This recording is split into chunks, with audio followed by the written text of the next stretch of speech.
નમસ્કાર વિદ્યાર્થી મિત્રો, ફરી એકવાર તમારું સ્વાગત છે અમારી યુટ્યુબ ચેનલમાં. તો મિત્રો આજે આપણે આ વિડીયોમાં શું જોવાના છીએ? તો મિત્રો આજે આપણે આ વિડીયોમાં ધોરણ 9નું સંસ્કૃતનું જે પ્રથમ પરીક્ષા માટેનું છે મિત્રો પેપર લેવાનું છે તેનું માટેનું પેપર સોલ્યુશન જોવાના છીએ. આઈએમપી પેપર સોલ્યુશન રહેશે તો સાહિત્ય તમે પૂરેપૂરું પેપર જોઈજો. સમય રહેશે 2 કલાક, કુલ ગુણ રહેશે 50. શું રહેશે? સમય રહેશે 2 કલાકનો સમય રહેવાનો છે. તો સાહિત્ય તમે પૂરેપૂરું પેપર સોલ્યુશન જોજો.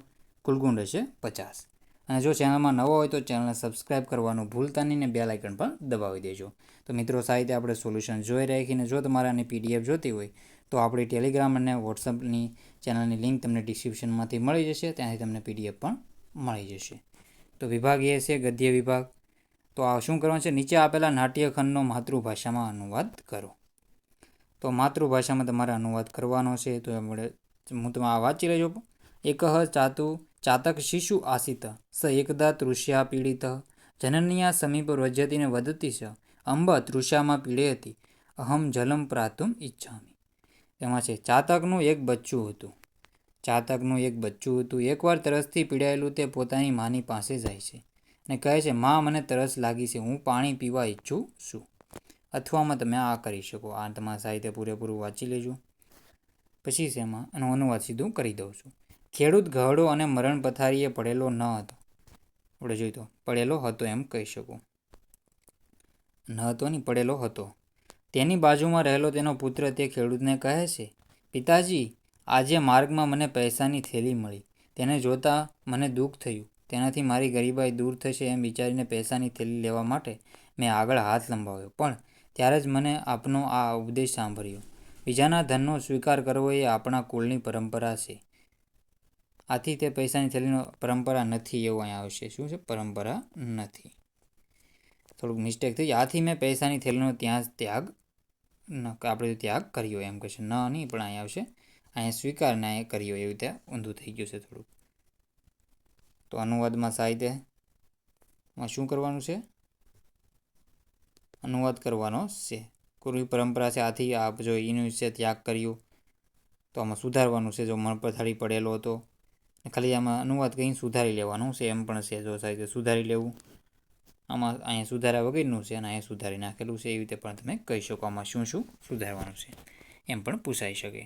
પછી છે સંસ્કૃત પ્રશ્નોના ઉત્તરો વિકલ્પમાંથી શોધીને સંસ્કૃતમાં લખો. તો શિશુ કસ્ય પ્રતીક્ષા કરોતી? તો શિશુ છે એ મેઘસ્ય પ્રતીક્ષા કરોતી, એટલે વરસાદની પ્રતીક્ષા કરે છે. બીજા નંબર છે અહમ તડાગ જલમ પ્રાતુમ. તો ઈચ્છામી. શું જવાબ આવશે આમાં? ઈચ્છામી જવાબ આવશે. આમાં આવશે મેઘસ્ય જવાબ. પછી છે પુનરપી અતિ શબ્દસ્ય ઉચિત સંધિ વિચ્છેદ દર્શતી. તો પુનરપી અતિ શબ્દસ્ય ઉચિત સંધિ વિચ્છેદ દર્શતી, તેમાં આપણો જવાબ આવશે પુનઃ અપી. શું જવાબ આવશે? પુનઃ અપી. તેમાં આપણો જવાબ આવશે પુનઃ અપી. સી જવાબ આવશે. પછી આગળના ક્વેશ્ચન છે અધોદત્યાની પ્રશ્નના ઉત્તરની માતૃભાષાએ લિખત. તો નીચે આપેલા સંસ્કૃત પ્રશ્નોના ઉત્તર માતૃભાષામાં લખો કોઈ પણ એક. નિર્ધન હોવા છતાં કૃષક પુત્રે શા માટે ધનસૂતનો પૈસાની થેલીને સ્પર્શ પણ ન કર્યો? તેનો જવાબ આવી તમારે દેવાનો રહેશે. ચાતક શિશુએ તડાક જળ શા માટે ન પીધું? તો ચાતક શિશુએ તડાક જળ શા માટે ન પીધું?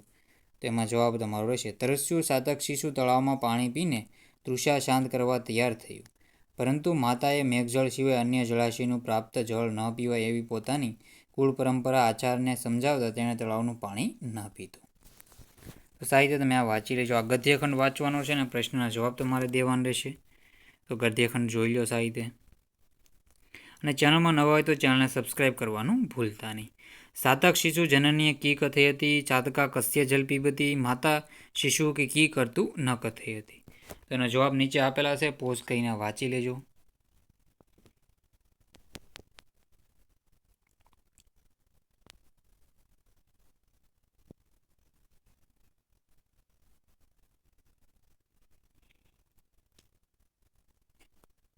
તો સાહિત્ય તમારે જવાબ જોઈ લેવાના રહેશે. પછી વિભાગ બી છે પદ્ય વિભાગ.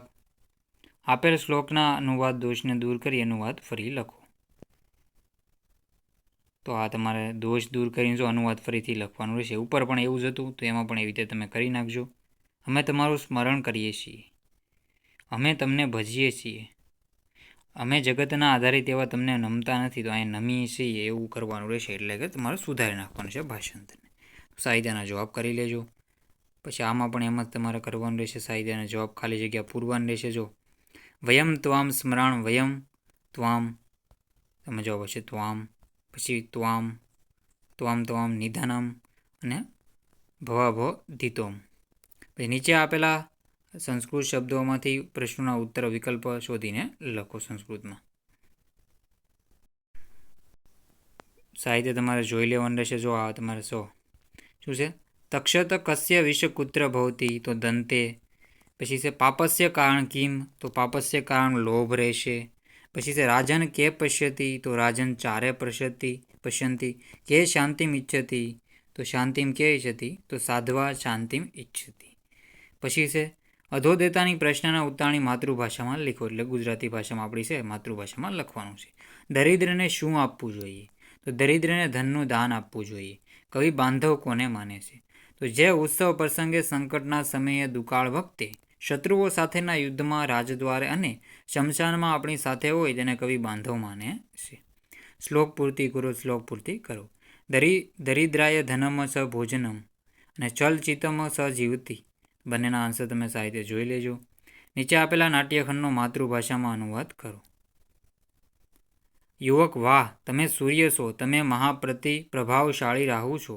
રાહુ તો સૂર્યને ગળી જાય છે. ભોજ: જરા ઊંચે સાથે. જો તમે રાહુ છો તો હું રાહુ રૂપે રહેલા તમને દાન આપીશ. દાન લેવાથી તમારો આ ગર્વ નિશ્ચિત રૂપે શાંત થશે. યુવક હસીને ચતુરાઈથી: જો તમે દાતા હો તો હું સંતુષ્ટ છું. તમારા દાનના પ્રયત્ન નિષ્ફળ જશે. સર્વે રીતે નિર્લોભી હું તમારું દાન નહીં લઉં. તો આનો જવાબ દેને અથવામાં તમારે આનો અનુવાદમાં સુધારો કરીને લખવાનું રહેશે. તો સાહિત્ય તમે આનો જવાબ જોઈ લેજો. ચેનલમાં નવો હોય તો ચેનલને સબસ્ક્રાઈબ કરી લેજો. પછી નીચે આપેલા વાક્યો કોણ બોલે છે? તો એ તમારે જાતે એનો જવાબ દેવાનો રહેશે. પછી નીચે આપેલા સંસ્કૃતમાં તમારે જવાબ દેવાનો રહેશે. સાહિત્યનો જવાબ જોઈ લો. તારા દેશની શી વિશેષતા હતી અને રાજા ભોજ અને યુવકનો વેદ ક્યારે અટકી જાય છે? શા માટે? તો યુવક પંડિત અને રાજા ભોજ વચ્ચેના વિવાદમાં જ્યારે સંતોષનો વિષય આવે છે ત્યારે વિવાદ અટકી ગયો. સંતોષ પ્રાપ્ત થતાં બધું શાંત થઈ જાય છે અને એ વચન અનુસાર રાજા ભોજ અને યુવક વચ્ચેનો વિવાદ અટકી જાય છે. પછી આ ભોજ પ્રજામાં પ્રિય હતો. ભોજ પ્રજા સુપ્રિય આસિત. ધારા દેશમાં ગુણોની પૂજા થાય છે. ધારા દેશે ગુણાની પૂજા ભવતી. પછી આ વ્યાકરણ વિભાગ છે, તો સાહિત્ય જવાબ જોઈ લો. સમાનાર્થી માનવ તો મનુષ થશે. પ્રસિદ્ધ તેનો વિરુદ્ધાય શબ્દ પ્રસિદ્ધ તો અપ્રસિદ્ધ. પછી આ વર્તમાન કાળનો રૂપ શિક્ષક છે. બાકીના ક્વેશ્ચન પણ સાહિત્ય જોઈ લો. તો ધીરે ધીરે હું બધા ક્વેશ્ચન સ્ક્રોલ કરું છું, તમે જવાબ જોઈ લેજો. ચેનલમાં ન હોય તો ચેનલને સબસ્ક્રાઈબ કરવાનું ભૂલતા નહીં. જો આ બધા ક્વેશ્ચનના આન્સર તમારે જો વાંચી લેવાના રહેશે. સાહિત્ય જોઈ લો. જો ક્વેશ્ચન છે સાહિત્ય વાંચી લેજો. તો મિત્રો સાહિત્ય પૂરેપૂરો વિડીયો જોજો અને ચેનલમાં ન હોય તો ચેનલને સબસ્ક્રાઈબ કરવાનું ભૂલતા નહીં. તો મિત્રો આ વિડીયોનો એન્ડ કરીએ છીએ. જય હિન્દ, જય ભારત. સાહિત્ય જોઈ લો.